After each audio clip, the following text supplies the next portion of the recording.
nagpa-vlog nga pala ako. Nandito tayo sa loob ng kwarto nila Ma'am Chen. Ngayon mag-vlog tayo. Una guys, magsusuklay muna tayo guys. Dahil di ako nakakapagsuklay. Di pa ako nakakapagsuklay ng umaga guys. So ngayon magsusuklay tayo. Next natin ay ano to guys, Roblox.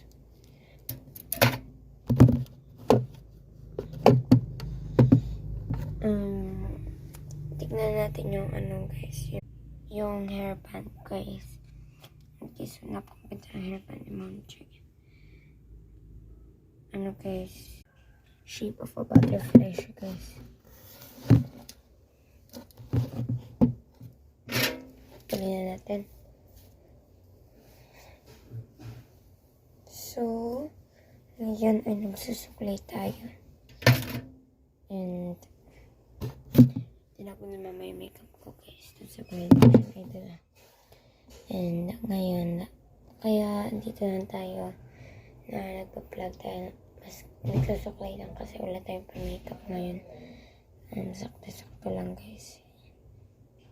Ganun pa guys.